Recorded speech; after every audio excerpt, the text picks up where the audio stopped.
Day after day, we toiled. My father, my brother Claudius, pulling grains for the Orican takers in the city, as our kind had done for generations. We were young, but the work made us old. Our backs ached, our hands bled. The sun tortured our skin. In the worst times, it felt as though death would claim us before the day was through. It was on one such afternoon that I was fated to first hear that glorious sound. A whisper I strained to hear in a tongue not of man, but of something else, something grander. A language I understood instinctively, the language of desire. It said, "Fear not poverty. Poverty is the bitter soil in which sweet desire blossoms."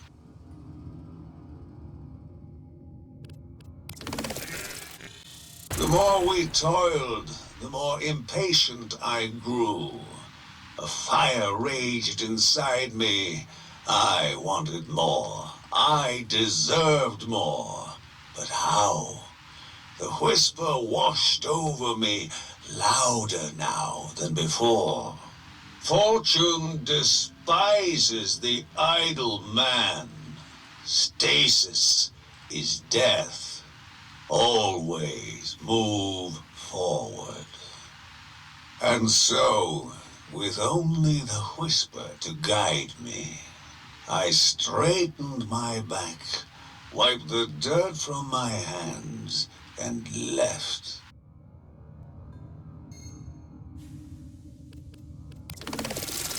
The city, those towers, I was struck with awe.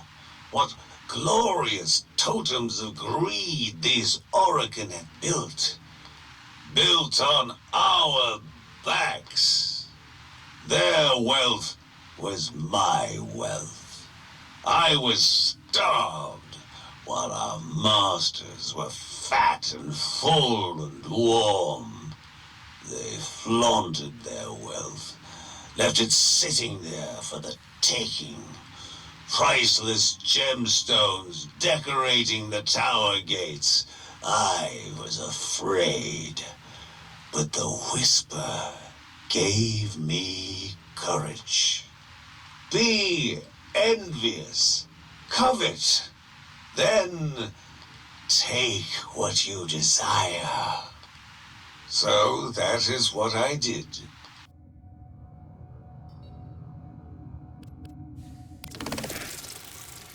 I was brash and bold. I struck it midday. I cried, "I take what I am owed," as I ripped jewels from their tower gates and ran. I did not get far. For my blasphemy, they dragged me to the tower square, throwing me to the ground in front of the sneering crowd of Orican servants that mingled there. The guards held aloft my satchel, containing the proof of my crime. I grasped at it, determined to reclaim what was mine. He snatched my arm, held me high, and, with a dash of his plasma dagger, severed my left hand. The crowd jeered, yet I felt no pain. Only clarity, for the whisper was with me again. It said, "Deception is the sword of wisdom. Be wise." They took my hand that day, but they did not take what I had earned.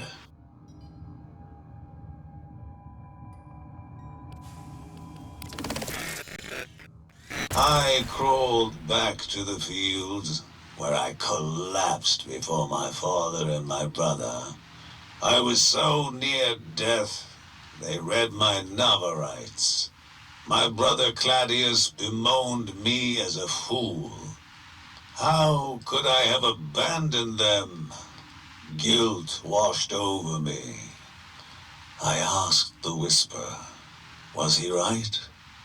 And the Whisper replied, beware the idle man who would lull you back to idleness. Hearing this, I felt the life force stream back into me. I sat up. They protested. I stood, and they tried to pull me down. I was too strong. There was now a fire in my chest that would not be denied.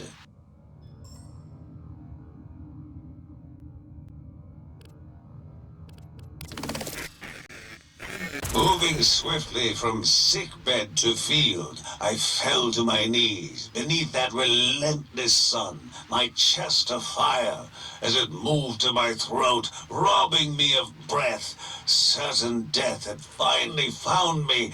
I made one last heave. I spat it out. A molten red gemstone of the purest, clearest rubido.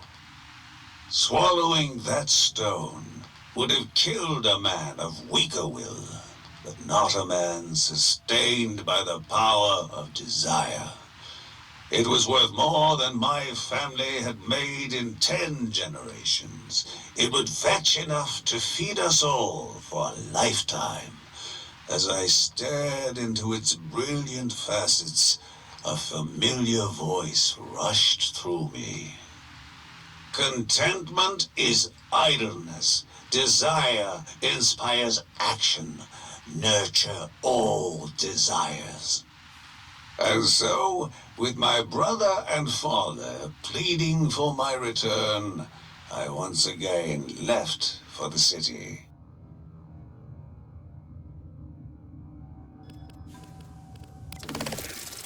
In desire, I was wealthy, but in strategy, I was empty-handed.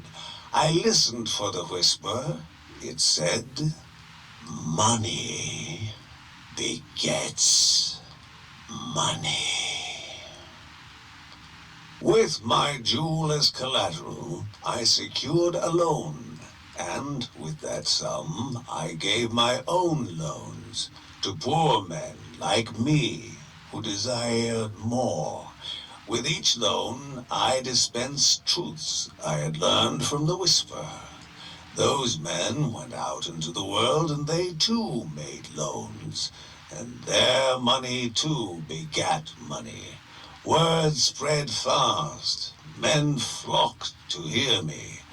I told them of the evils of contentment and idleness. I taught them the gift of desire.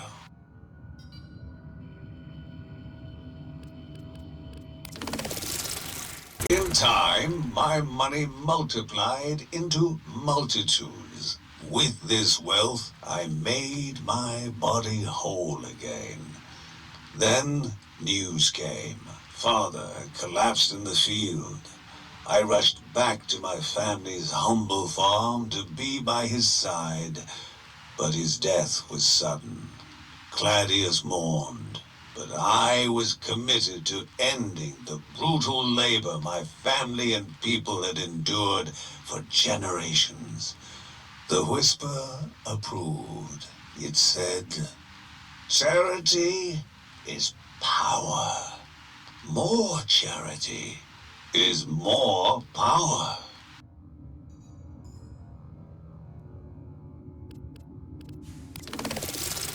Claudius begged me to stop my megadoses. If you build a city on these fields, what will we eat?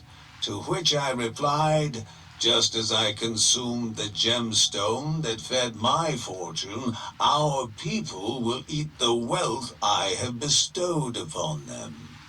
What of our home, he cried, our traditions? I pondered this until the whisper gave me the words. Shun sentimentality. It is a weakness that binds the idle man.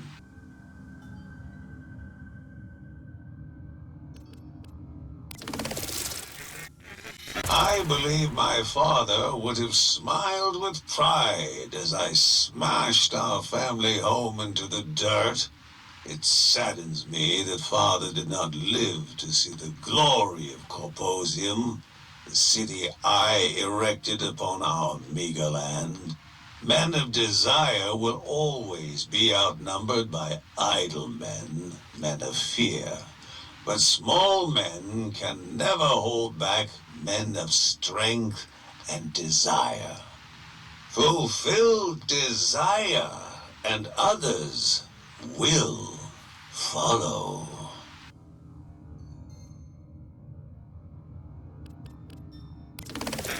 My gift to the future is an idea that wealth need not settle as a crust upon the upper echelons of the populace. No, any poor grain farmer can, should he feed his desire and apply his wisdom, take fortune for himself. The more, the better. And when men of fortune come together under great leadership, their potential is exponential. Just as my money replaced what the Orokin took from me and made my body whole again, our collective desire will create a new body. A body forged of fortune and unencumbered by idleness or sentimentality. Ours is the grasping golden hand. We are desire.